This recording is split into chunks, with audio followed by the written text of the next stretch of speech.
Bismillahirrahmanirrahim. Tanda-tanda siapa-siapa gerangan orang yang dapat ampunan Allah, siapa-siapa orang yang dapat siksaan Allah, agar manusia bisa mengetahui dirinya, bisa menilai dirinya. Bila mana tergolong orang yang diampuni Allah, itu merupakan nikmat yang wajib disyukuri. Dan bila mana sekarang ini kita tergolong orang atau calon orang yang disiksa Allah, kita bisa berusaha untuk pindah, jangan sampai termasuk terus menerus dalam golongan itu. Nah, mereka mengatakan bahwa alamat orang yang diampuni Allah subhanahu wa ta'ala dosanya ada 5 tanda. Orang ini dapat maghfirah, ampunan Allah. Yang pertama tandanya itu ayyudawimat taubah. Orang itu selalu mengekali tobat. Orangnya selalu bertobat kepada Allah.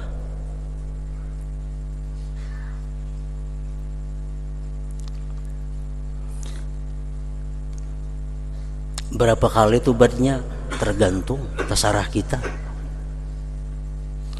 Pokoknya tobat kepada Allah itu merupakan sesuatu pekerjaan yang wajib kita jalani.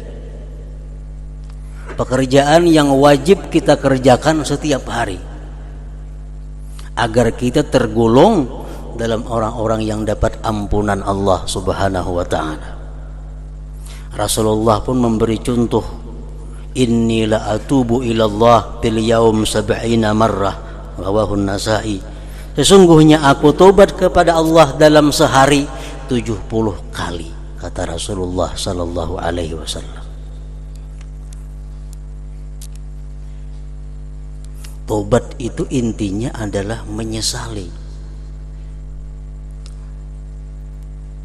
Kenapa menyesali? Karena melakukan sesuatu yang menyakitkan, karena telah melakukan sesuatu yang membahayakan diri. Jadi sebelum kita menyesali, kita mesti tahu bahwa dosa yang kita lakukan itu adalah membahayakan diri kita, menyengsarakan diri kita, lalu kita menyesal. Nah, itu intinya tobat kepada Allah subhanahu wa ta'ala. Rasulullah bersabda, innal abda la yuznibu fa idza dzakarahu ahzanahu fa idza nazarallahu ilaihi annahu ahzanah wa falalahu, akhrajahu Abu Nuaim bil Hilyah. Kata Rasulullah, seseorang hamba dia berbuat dosa, baik dosa besar kah, dosa kecil kah, pokoknya seorang hamba ini berbuat dosa. Apabila dia ingat dengan dosa itu, dia sedih. Ingat lawan dosa, sedih. Ingat lawan dosa, sedih. Maka tatkala Allah memandang kepada itu hamba bahwa dia sedih karena dosanya yang telah lalu, ghafaralahu, Allah ampuni bagi dia.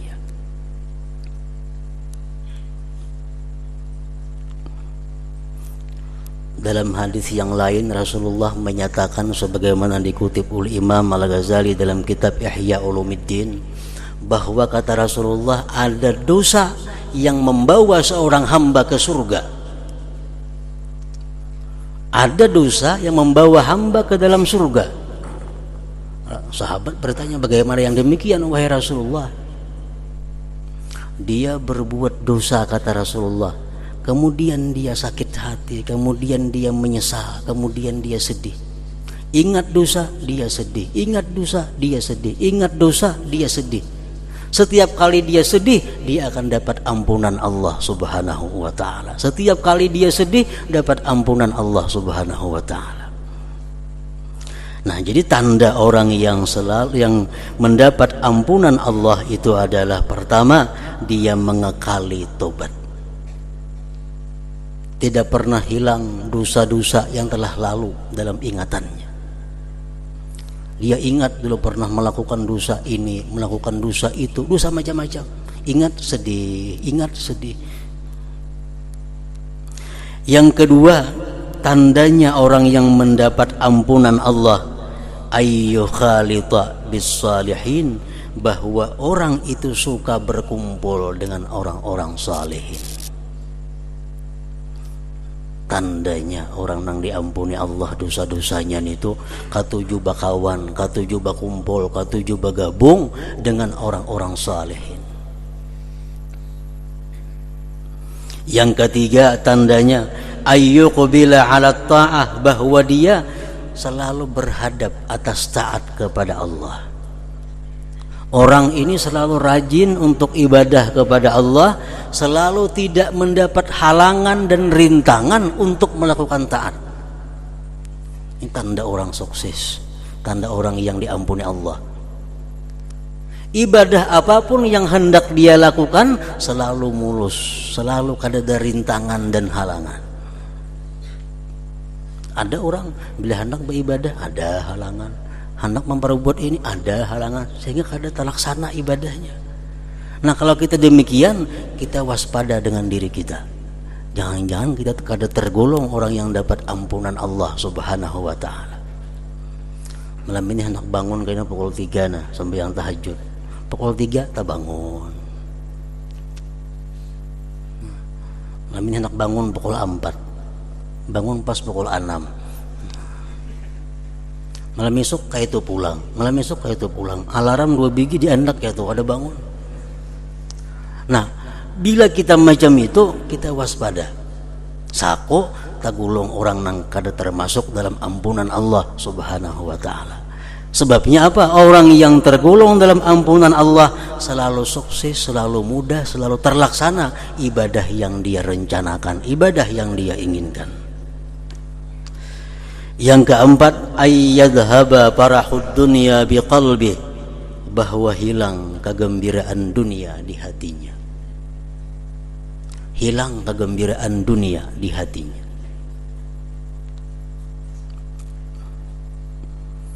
Contohnya, kalau kita datang duit untung usaha kita 1 juta rupiah, dapat duit keuntungan 1 juta, suka kita, gembira kita karena duit dapat 1 juta. Nah, bila kita macam itu membahayakan kita. Dapat anugerah dunia, dapat nikmat dunia, kita gembira, ingat situ aja, itu membahayakan kita. Yang selamat macam apa? Kalau kita dapat anugerah dunia, dapat duit 1 juta, kita gembira bahwa ini adalah nikmat Allah dan ini akan kugunakan untuk kebaikan, untuk hal-hal yang diridai Allah. Dengan duit 1 juta ini aku senang. Kenapa? Karena aku bisa mengungkusi ini, bisa membantu itu, bisa sagan itu, sagan kebaikan macam-macam. Nah, itu kada termasuk gembira dengan dunia. Itu artinya gembira dengan akhirat. Yang kelima, ayyathiqa bidamanillah fir rizq, bahwa dia percaya dengan jaminan Allah dalam rezeki. Dia sangat yakin, dia sangat kuat yakinnya bahwa selama dia masih hidup, dia masih akan dapat rezeki Allah Subhanahu wa ta'ala. Dia sangat yakin selama dia masih hidup, dimanapun dia berada, pasti ada rezeki Allah untuknya. Nah, bila 5 itu ada dalam diri kita, kita syukur kepada Allah. Berarti kita ini termasuk di dalam orang yang yaghfiru liman yasha, yang mengampuni Allah bagi orang-orang yang dia kehendaki. Pertama, selalu tobat kepada Allah. Dalam sehari semalaman kada pernah kosong wiridnya, amaliyahnya daripada tobat, daripada mengenang dosa dan kejahatannya dan sedih atasnya. Yang kedua, dia selalu bergabung, berkumpul orang-orang yang saleh. Yang ketiga, dia selalu mudah, selalu sukses, selalu terlaksana taat ibadah kepada Allah. Yang keempat, bahwa dia tidak ada senang dengan dunia, kecuali dunia itu membawa kepada kebaikan akhirat. Nah, yang kelima, bahwa dia sangat yakin dengan Allah, bahwa Allah memberi dia rezeki selama dia masih hidup di alam dunia ini.